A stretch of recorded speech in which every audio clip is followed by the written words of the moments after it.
السلام علیکم ورحمۃ اللہ وبرکاتہ۔ حضرات سامعین کرام، یہ انسان جب آسمانی ہدایت سے محروم ہو کر اپنی عقل کے گھوڑے دوڑاتا ہے تو وہ بار بار ٹھوکر کھاتا ہے اور ہر سنگ راہ کو منزل سمجھ بیٹھتا ہے۔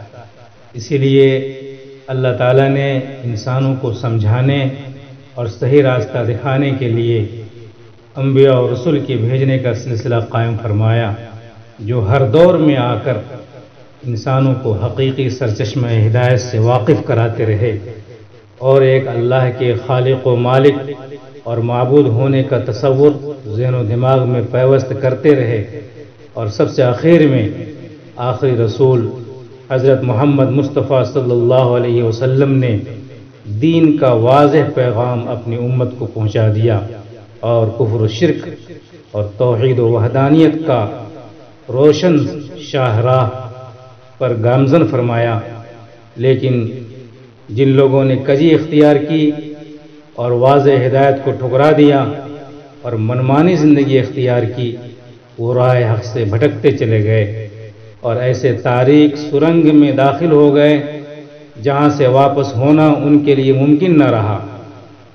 مجوسیوں نے دو خالق بنا ڈالا، خالق خیر کو یزداں کا نام دیا اور خالق شر کو اہرمن سے پکارا، ایک کو نور کا لقب دیا اور دوسرے کو ظلمت کا۔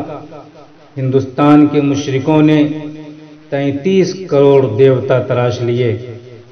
آریہ سماج کو توحید کا دعویٰ ہے، مگر اس نے خالق کو مادہ اور روح کا محتاج بنا ڈالا۔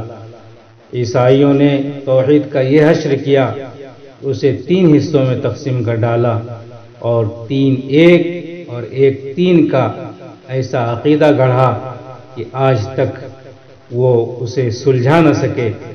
یہودیوں نے خدا تعالیٰ کے لیے وہ صفات تجویز کیں، ایک معمولی انسان بھی نہ صرف اس کا ہمسر بلکہ اس سے برتر ہو سکتا ہے۔ عرب کے مشرکین تو خدائی کی تقسیم میں یہاں تک سخاوت دکھائی کہ شاید ان کے نزدیک پہاڑ کا ہر پتھر نوع انسانی کا معبود بننے کی صلاحیت رکھتا تھا۔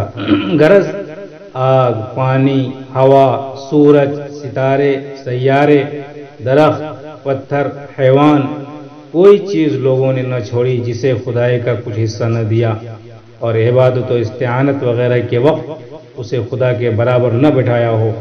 حالانکہ وہ ذات پاک جو تمام صفات کمال کی جامع اور ہر قسم کی خوبیوں کا منبع ہونے کی وجہ سے تمام تعریفوں اور حمد و ثنا کی بھی بلا شرکت غیر مستحق ہے، جس نے آسمان زمین کو پیدا کیا، رات دن، اندھیرا اجالا، علم و جہل، ہدایت و ضلالت، موت و حیات۔ غرض متقابل کیفیات اور متضاد احوال ظاہر فرمائے، اسے اپنے افعال میں نہ کسی حصے دار یا مددگار کی ضرورت ہے، نہ بیوی اور اولاد کی، نہ اس کی معبودیت و الوہیت میں کوئی شریک ہو سکتا ہے، نہ ربوبیت میں، نہ اس کے ارادہ پر کوئی غالب آ سکتا ہے، اور نہ اس پر کسی کا دباؤ اور زور چل سکتا ہے۔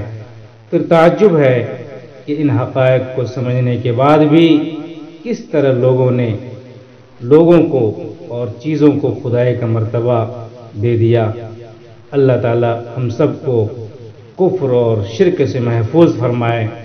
اللہ تعالیٰ کا ارشاد ہے، اعوذ باللہ من الشیطان الرجیم، الحمد للہ الذی خلق السماوات والارض وجعل الظلمات والنور ثم الذین کفروا بربہم یعدلون۔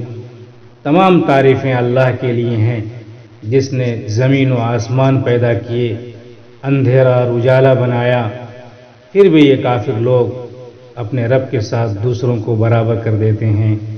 اللہ تعالی ہم سب کو تمام خرافات سے محفوظ رکھے۔ اللہ تعالی ہمیں توحید کامل پر، توحید خالص پر چلنے کی توفیق عطا فرمائے۔ کسی شاعر نے بڑی اچھی بات کہی ہے، وہ ایک سجدہ جسے تو گراں سمجھتا ہے، 1000 سجدوں سے دیتا ہے آدمی کو نجات۔ وما توفیقی الا باللہ۔ وآخر دعوانا ان الحمد للہ رب العالمین.